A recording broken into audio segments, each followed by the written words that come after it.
Bonjour, vous êtes sur le point d'écouter un nouvel épisode de l'Instant Outdoor, le podcast outdoor dans lequel on partage les meilleurs conseils et histoires des acteurs du sport outdoor.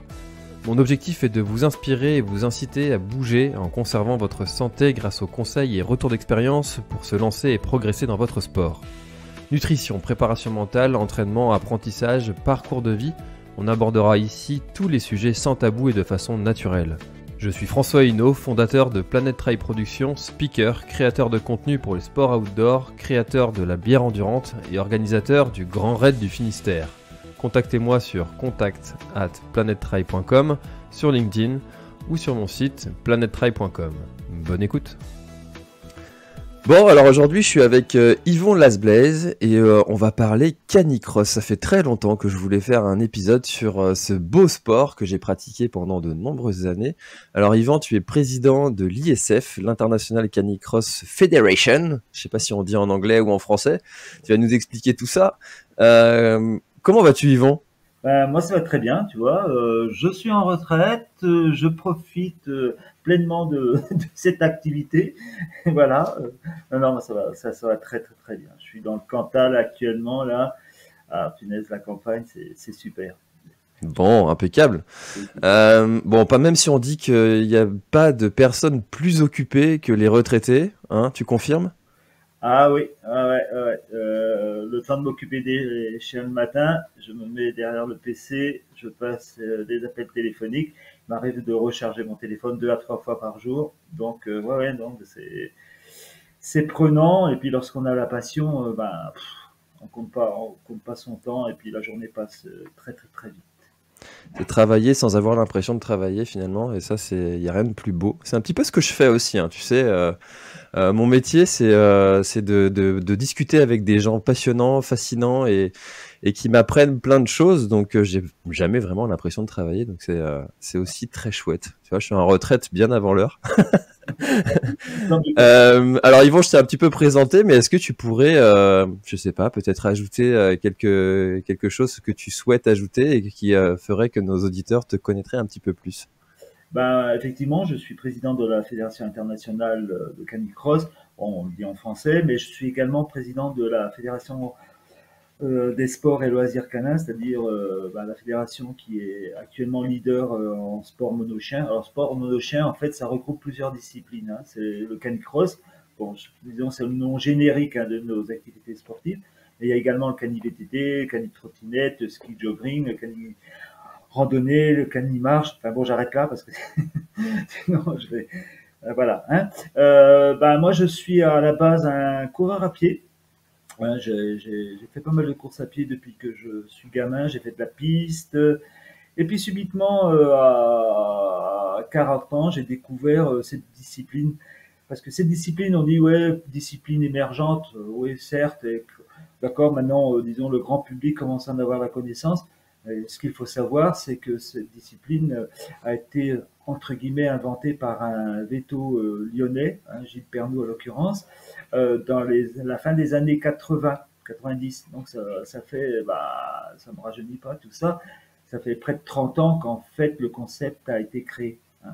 Après, bon, ça a un peu vivoté pendant X années. Il y a eu un circuit de canicross, mais sur huit épreuves. Enfin bon, c'était un peu folklorique parce qu'il n'y avait pas de règlement, il n'y avait pas de matériel au départ. Enfin bon, je dirais que je suis un vétéran de la discipline. Je dirais, voilà, il va bientôt falloir que je fasse le tour de France pour expliquer aux gens ce qu'était le canicross au départ. Voilà, tout simplement. Et alors justement, tu dis que le sport a bien évolué. Quel est le contexte justement dans ce début, au début? Est-ce que c'était, tu l'as dit un petit peu, c'était pas très structuré, il y avait peu de compétition, et comment est-ce que ça a évolué?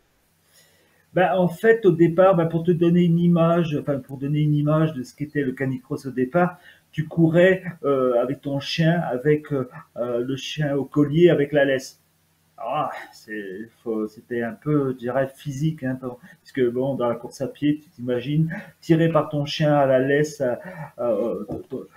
t'es complètement déséquilibré au niveau respiratoire, c'est affreux. Enfin, Et puis petit à petit, en fait, il y a eu un fabricant à l'époque qui faisait de la voile de il faisait de la voile et enfin du matériel de voile et il s'est intéressé au truc, au concept et en coordination avec Gilles Pernoud dont j'ai parlé tout à l'heure, petit à petit ils ont créé du matériel, sachant que moi j'ai découvert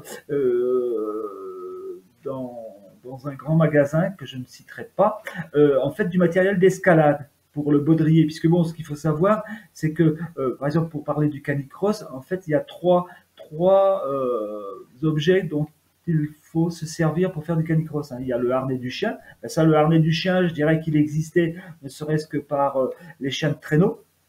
Ensuite, il y avait le baudrier. Alors, le baudrier, ben, en fait, comme je te disais, ben, j'ai découvert tout simplement que le baudrier d'escalade était pas mal. Et puis, à l'époque, il n'y avait qu'une corde pour relier le harnais au baudrier. Hein. Et puis, petit à petit, ça s'est modernisé et on arrive aujourd'hui avec du matériel, je dirais, performant qui te permet de courir, disons, correctement sans te blessé enfin, en ce qui concerne le matériel. Quoi. Hein, voilà. Ce qui est important de préciser, c'est que tout ce matériel-là est destiné aussi à préserver le chien, son squelette, parce que si ça apporte des coups, des à-coups dans le bassin du coureur, ça le fait aussi sur la colonne du chien. Et maintenant, les longes sont amortissantes. Donc, chers auditeurs, si vous voulez vous équiper de matériel pour votre chien et pour vous-même, rapprochez-vous de magasins spécialisés et de gens qui pourront vous conseiller pour bien équiper votre animal et vous aussi pour que tout ce petit monde puisse évoluer dans de bonnes conditions. Oui. Est-ce que tous les chiens peuvent faire du canicross? Oui, tous les chiens en bonne santé. Alors, oui et non. C'est-à-dire que les chiens de première catégorie, malheureusement, ne peuvent pas participer du fait de la loi. Nous, on ne peut que le regretter, mais la loi est la loi et on se doit de la respecter. Donc, non, malheureusement, les chiens de catégorie 1 ne peuvent pas faire du canicross. Hein. Et puis, les chiens, je dirais, ce qu'on appelle les chiens à nez écrasé, hein, à museau écrasé, comme par exemple le bulldog français ou à la limite le chihuahua, tout simplement parce que bon, ils ont des problèmes respiratoires et que un tel effort, disons que c'est problématique pour eux. Voilà. Hein. Donc c'est fortement déconseillé. Hein. Pas interdit, mais c'est fortement déconseillé.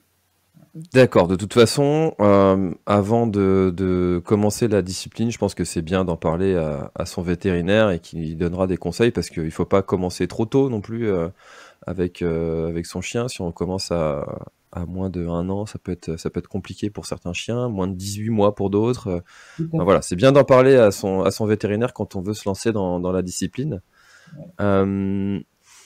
Comment est-ce que on s'y met en fait à ce sport? Est-ce qu'il y a beaucoup de clubs en France? Est-ce que ça se passe comment si on veut s'entraîner Disons qu'actuellement, on a 140, enfin environ 140 clubs en France hein, et, qui sont bien structurés, où on a au sein de ces clubs des gens qui sont justement formés à la pratique et qui sont de très bons conseils.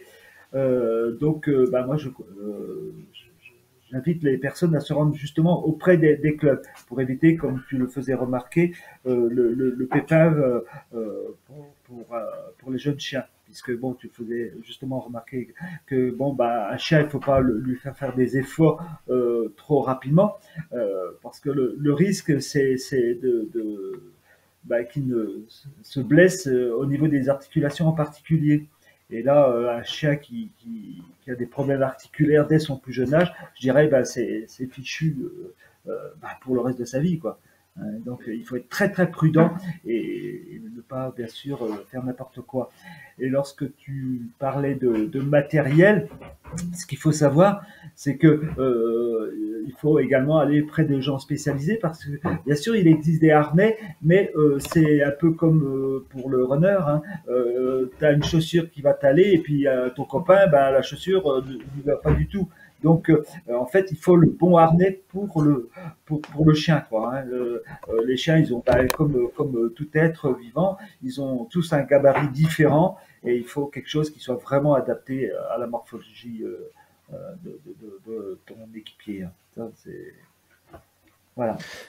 Ouais, il y a quelques années de ça, j'avais fait partie d'un club à Quimper qui s'était monté avec Arnaud Douarin. Je sais pas si tu connais Arnaud. Très bien, tout à fait. Un Ouais. spécialiste du 1500 mètres qui fait des crosses et tout ça. Je connais très, très, très bien. Exactement, un très très bon coureur, très rapide, qui évolue encore, qui court encore par chez nous. Je sais pas s'il fait toujours du canicross, mais en tout cas, je l'ai croisé sur un trail il y a peu de temps, donc Ah ouais. je sais qu'il court toujours. Ouais. Ah ouais, je l'ai vu c'était avant le Covid, la fameuse période de repos forcé. Je l'avais vu à Passé il avait fait le canicross à Passé près de Rennes. Donc, Hmm. et puis il me semble que je l'ai vu, je l'ai vu. J'ai appris qu'il en avait fait un récemment, hein. D'accord, donc il évolue toujours, il court toujours aussi vite, j'imagine. Ouais, Et c'est vrai qu'il avait essayé de monter un club de canicross sur la région, et puis ça avait pris un petit peu au début, et puis finalement il y avait un petit peu moins de monde à venir. Le club s'était un petit peu essoufflé, ce qui est dommage parce que ça a occasionné de bonnes rencontres. Et ce à quoi il faut penser aussi, c'est qu'au départ d'un canicross, il y a beaucoup de chiens qui vont se retrouver à côté d'une autre, et si notre chien n'est pas forcément habitué à ça, ça peut lui occasionner une petite panique. Et ça aussi, c'est quelque chose à prendre en compte si on veut se mettre au canicross. Donc, habituer son chien à courir avec d'autres, ça peut être une bonne idée. bah, Est-ce que il y a des pratiques comme ça qui sont bonnes à avoir si on veut se mettre à faire de la compétition? c'est-à-dire, qu'est-ce que tu entends par pratique? Est-ce qu'il y a des choses qu'il vaut mieux avoir fait ou Disons que essayer avant de se lancer sur une compétition? Eh ben, disons que de toute manière, lorsque votre chien, enfin, vous avez un chiot, il faut déjà le sociabiliser parce que tu faisais remarquer, tu as des chiens qui, s'ils n'ont pas connu d'autres congénères, lorsqu'ils vont se retrouver, je dirais, en groupe, c'est la grosse panique, hein. Donc, nous, on préconise également aux personnes d'aller dans des clubs où ils pratiquent l'éducation, hein, parce que bon, pour ne serait-ce que l'obéissance, hein. Et puis après, on va dans un club propre de canicross, on va lui apprendre un peu tout ce qui est les ordres, hein, gauche, droite, etc. Toi, doucement, etc., etc., hein. Et puis bon, c'est vrai que la socialisation, de toute façon, c'est indispensable parce qu'on imagine mal un chien quelque peu peureux, développe une agressivité vis-à-vis de ses congénères par peur, tout simplement. Par peur. Ouais. Hmm. Et est-ce qu'il y a des chiens qui sont meilleurs que d'autres en canicross? Euh, c'est Des races de chiens? c'est un vaste sujet, ça. En fait, je dirais qu'il faut prendre le chien, je dirais, enfin, un chien dont on apprécie, je sais pas moi, la race ou le croisé. Enfin bon, après, si on parle performance, c'est vrai que les chiens de chasse, typés chasse, sont plus rapides, plus puissants, etc., que d'autres chiens. Mais après, bon, c'est le choix de chacun, hein. Il y en a qui vont courir avec un Jack Russell et d'autres qui vont courir ce qu'on appelle maintenant les Greysters, c'est-à-dire un croisement de Évrier Gredoud avec un braque. Bon, c'est des chiens qui font pas loin de 40 kilos, qui vont embarquer à des vitesses phénoménales. C'est des chiens à pas mettre entre toutes les mains, hein, ça c'est clair. Non, en fait, pour moi, il faut choisir le chien que l'on a envie d'avoir près de soi, et puis surtout qu'il soit, disons, au niveau de tes performances, hein, physiques, voilà. Ah, c'est marrant que tu parles du Jack Russell parce que sur un des canicross que j'ai eu l'occasion de faire, je me suis fait doubler par quelqu'un qui courait justement avec un Jack Russell. Moi, j'étais avec un husky et j'avoue que ça fait drôle quand tu vois cette petite bête qui arrive là comme ça et puis qui cavale tant que tant. Ça fait drôle, mais finalement, pourquoi pas, hein. Ce sont des chiens qui sont assez dynamiques, assez speed et finalement, il y a la capacité du coureur aussi qui fait beaucoup, hein. C'est pas que le chien qui doit faire tout le boulot. Même si c'est vrai que j'ai vu beaucoup de braques de Weimar sur les courses, des huskies aussi forcément. Euh, On voit beaucoup maintenant de border collie ah oui, et puis des bergers australiens. Ça, c'est vraiment bien développé. vraiment bien développés. Ouais. Puis c'est des chiens super sympas, très sociables. Enfin bon, voilà. C'est ce que j'ai maintenant. J'ai un border collie et un husky. Bon, mon husky a 13 ans, donc autant te dire que elle ne tire plus beaucoup, hein, même plus du tout, on va dire. Par contre, le border, lui, il a un peu moins d'un an et je pense qu'il va envoyer du steak, comme on dit, quand il va pouvoir tirer. Ouais. J'ai déjà hâte. Qu'est-ce qui te plaît, toi, dans ce sport? Qu'est-ce qui te passionne tant pour en faire presque ta vie maintenant, hein? Ben, disons, c'est la complicité que tu peux avoir avec ton chien. C'est comme je le dis. En fait, il faut le vivre pour, avoir, disons, une parfaite connaissance de ce qu'est ce sport. Tu vois, là, pendant que je te parle, j'ai deux loulous là, de chaque côté là, qui sont en train j'ai un jeune de 9 mois là qui est en train de sans arrêt de me mordiller les mains, qui veut que je joue avec lui. Puis j'ai un autre de 8 ans là. Super sympa. Non, mais il y a une complicité, une symbiose qu'on peut avoir avec son chien. Comme on dit, le canicross, c'est un effort commun. Dans la compète, eh ben, par moment, ben, c'est toi qui ne vas pas bien. Du coup, ben, tu as le chien qui t'aide, qui te motive. Et puis, à un autre moment, ça va être l'inverse. Le chien, il est un peu dans le rouge. Bon, ben, tu vas donner le maximum de ce que tu peux pour le soulager. C'est une complicité, comme je te dis, hein, il faut le vivre. Pour te dire, moi j'arrivais à des arrivées de canicross, mais alors vraiment mal.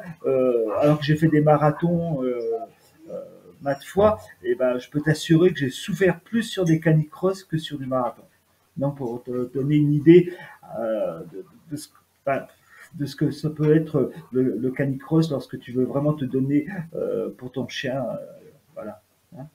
Ça me surprend pas parce que le canicross a ce truc un petit peu violent, même très violent, du départ. Le départ, c'est quelque chose qui est vraiment à vivre et même à voir si vous avez jamais vu. Aller dans une compétition enfin voir une compétition de canicross. Moi, je trouve ça très beau à voir le départ, le chien qui a qu'une envie, c'est d'y aller. Et puis, forcément, il donne tout sur les premiers kilomètres. Il faut suivre derrière, hein.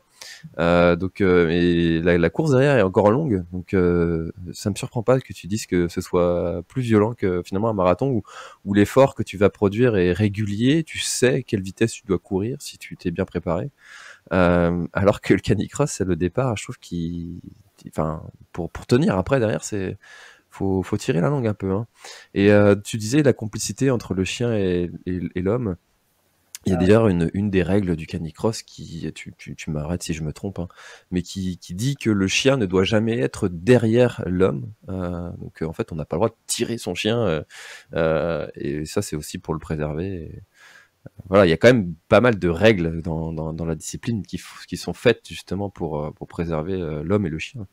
Ben, on parlait tout à l'heure de l'âge. Bon, comme tu dis, interdiction formelle de tirer le chien, tu es disqualifié. Obligation, puisqu'il y a des points d'eau sur les parcours, obligation de boire, de laisser boire le chien s'il a envie de boire. Enfin, d'une manière, je dirais, correcte. Il ne faut pas le laisser boire toute la bassine, mais s'il a besoin de se désaltérer ou s'il a besoin de se refroidir, puisque bon, pendant qu'on y est, il faut quand même préciser qu'un chien ne transpire pas. Hein, il ne se refroidit que par la langue, hein, par l'air ambiant, par les coussinets ou le ventre. D'ailleurs, je sais pas, il faut remarquer qu'un chien, ben, s'il voit une flaque d'eau, alors qu'il fait très chaud, qu'est-ce qu'il va faire? Il va aller s'allonger dedans, tout simplement pour se refroidir. Hein. Donc, ouais, comme tu dis, tout est fait pour respecter le chien. Voilà, parce que le chien, il te donne tout. Hein. Lui, il calcule pas. Il calcule pas. Donc, ben, on se doit de le respecter au maximum. Ça, c'est clair. Est-ce qu'il y a des événements qui t'ont marqué plus que d'autres dans ta carrière de canicrosseur? Je sais pas comment on appelle les gens qui font du canicross Ouais, d'ailleurs. Microsoft, ouais, non, c'est tout à fait ça. Oh là, des événements qui m'ont marqué. Il y en a tellement, ça se mélange. Non, non, si, il y a eu des championnats d'Europe. Ça, c'est vrai qu'il y a des championnats d'Europe qui m'ont marqué parce que, bon, non pas qu'on se donne pas à fond sur des épreuves au niveau de l'Hexagone, mais lorsque tu vas en fait défendre ton pays, etc., c'est fou, quoi. C'est fou, c'est fou. Ouais, ouais.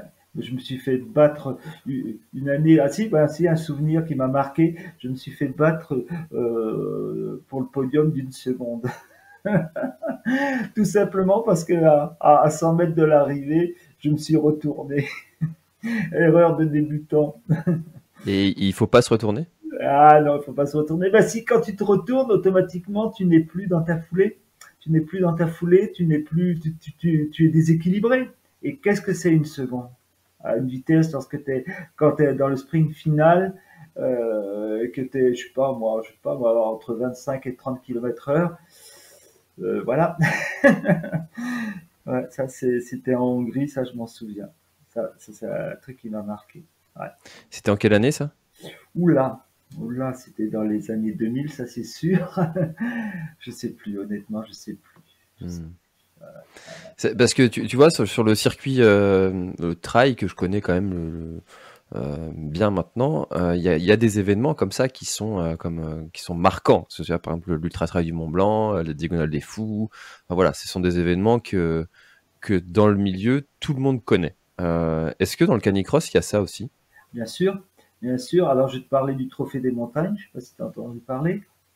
Non, Je peut-être pas. connais, honnêtement, je connais pas bien le circuit justement de C'est une canicross. épreuve internationale qui se passe au mois d'août. Enfin, cette année, il aura lieu fin juillet, début août. C'est donc une épreuve internationale. Il y a en général plus de 20 nations. Et ça se déroule sur 9 jours non-stop. Tu as 10 compètes non-stop.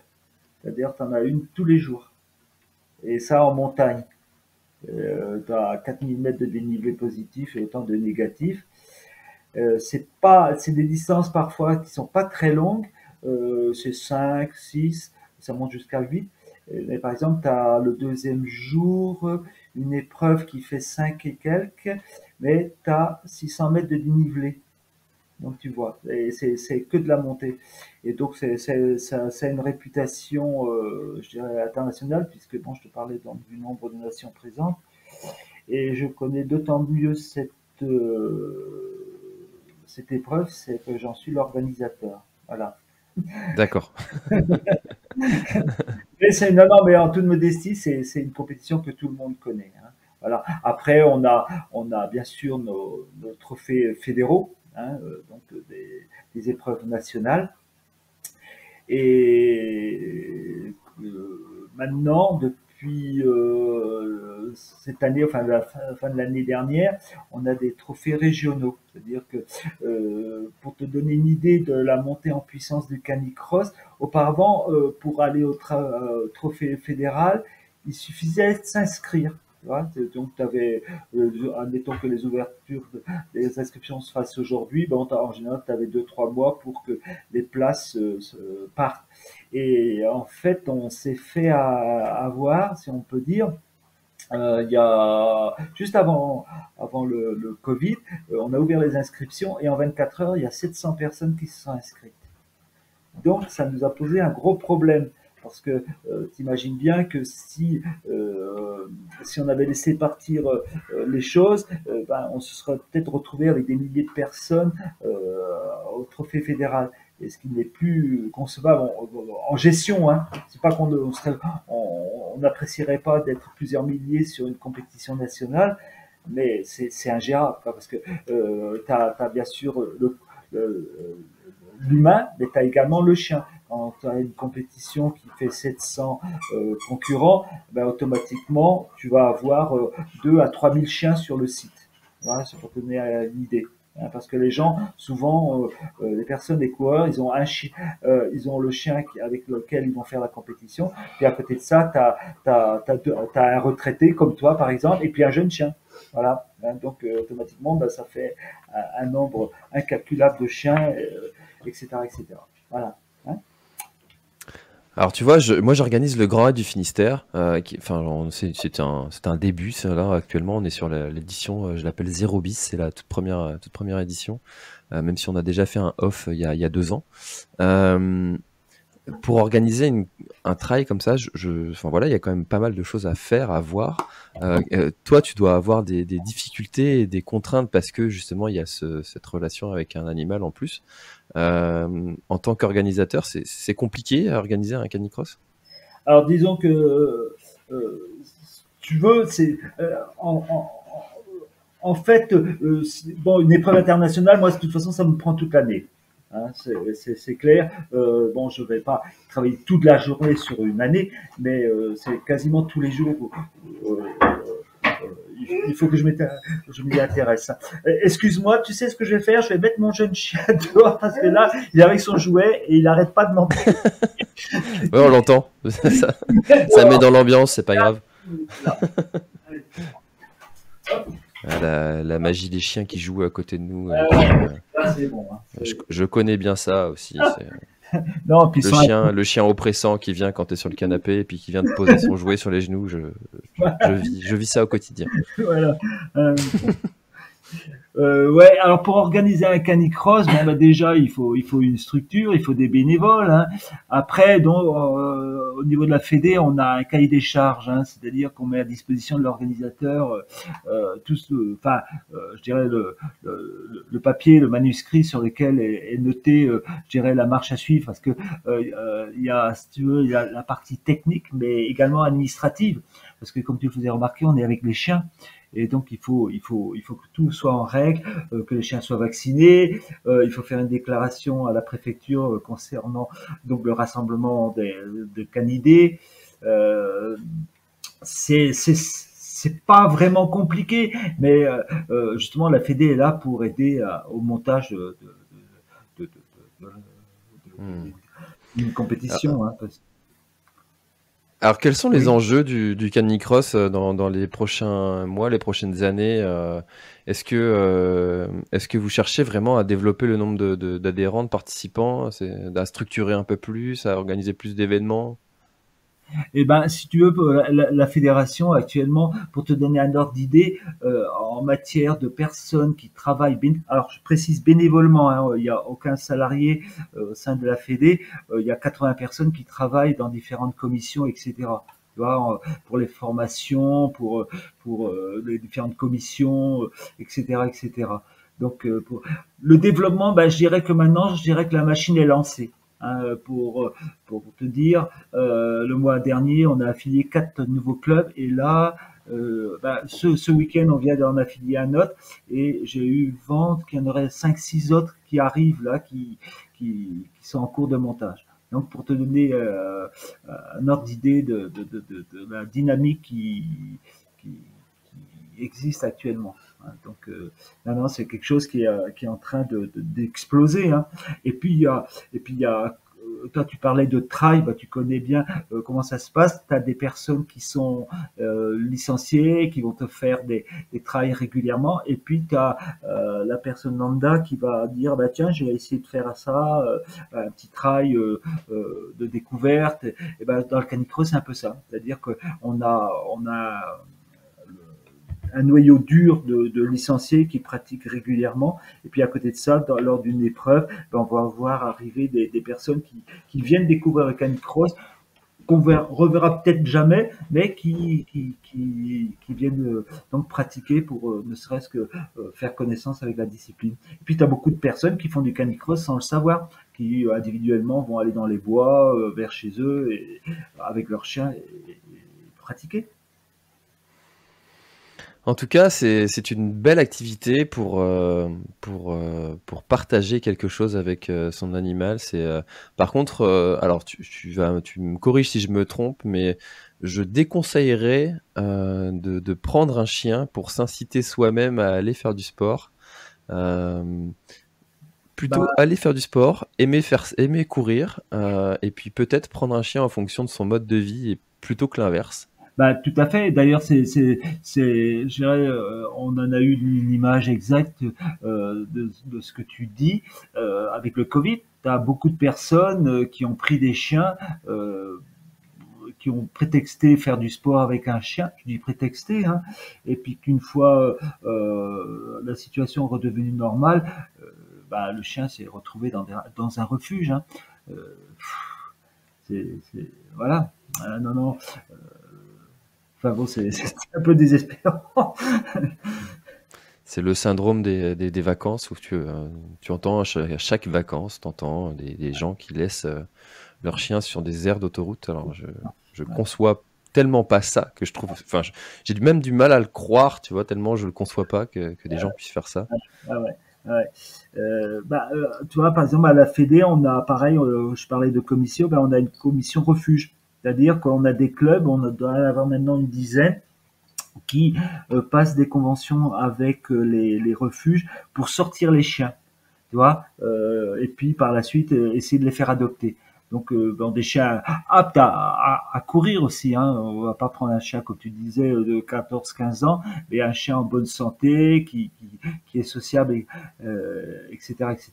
Ben, nos clubs sortent ces chiens et on a pas mal d'adoptions comme ça justement de chiens qui ont été abandonnés pour X raisons. Ouais. Hmm. Ouais. Oui, parce que c'est vrai qu'on parle des fois des situations où les gens laissent leurs chiens volontairement, mais c'est vrai qu'il y a aussi, et le plus souvent, j'imagine, des situations de vie qui font qu'on ne peut plus s'occuper correctement d'un chien Bah, bon, et non, qu'on mais est contraint de devoir, c'est souvent sous la contrainte. ouais. Non, bah, c'est sûr que de toute façon prendre un chien c'est une responsabilité. Hein. Et puis un chien on le prend pour en général pour plus d'une dizaine d'années. Hein. Donc il faut en avoir conscience. Hein. Il faut en avoir conscience. Hmm.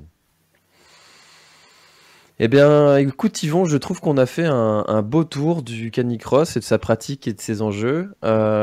Aussi pas mal de conseils. Alors tu vois, j'avais fait une vidéo il y a quelques années de ça, parce que je pratiquais beaucoup le canicross à cette époque-là, et puis on m'avait posé quelques questions sur comment pratiquer le canicross, et à ma grande surprise, c'est la vidéo qui a le plus de vues. Enfin, elle est troisième, je crois, dans mon top 3 de toutes les vidéos que j'ai pu faire sur ma chaîne YouTube La Planète Trail. Moi, j'avais fait une vidéo modeste avec 10 conseils comme ça, et elle a quelque chose comme 50 000 vues. Donc ça m'a montré que ce sport avait un réel intérêt pour tous les pratiquants de course à pied, et que ce soit des pratiquants de canicross, mais aussi de trail, juste par intérêt. Donc à mon avis, c'est un sport qui a un bel avenir devant lui, et je trouve ça très très bien. Donc merci à toi d'avoir fait cette présentation. Est-ce que tu as des choses que tu aurais aimé ajouter dont on n'aurait pas encore parlé? Ben ouais, justement, tu parles de trail. Quand je parlais par exemple de lien avec les refuges, on a un lien très étroit avec les organisateurs de trail. Puisque le dernier en date, c'est, je sais pas, tu dois le connaître, c'est le trail Les Gendarmes et les Voleurs de Temps, qui se Oui, bien sûr. passe sur de Limoges. Et en fait, on a un club, donc qui est le Canipat 87, qui, qui a été invité au départ, hein, c'est le président de notre club qui a été invité à présenter la discipline lors de ce trail. Et pour te dire, ben, quoi, ça date maintenant d'une semaine, ouais, une semaine, on était justement sur ce trail où on a organisé un canitrail, tu vois, avec départ en masse, c'est-à-dire plus de 200 chiens qui sont partis en même temps. Donc on est invité régulièrement sur des trails à démontrer ce qu'est le canicross. Bon, sachant que bon, de toute façon, un canicrosseur, c'est avant tout un coureur à pied. Hein. Donc voilà, il y a un lien très étroit entre les deux disciplines. Et puis c'est très bien en fait d'ouvrir cette discipline avec d'autres sports, d'aller inciter ou présenter justement le sport ailleurs, et s'ouvrir. C'est un petit peu aussi ce que je fais avec ce podcast, où j'essaie d'aller à la rencontre de personnes qui ne font pas du trail, mais qui ont aussi des choses à apporter à ce sport.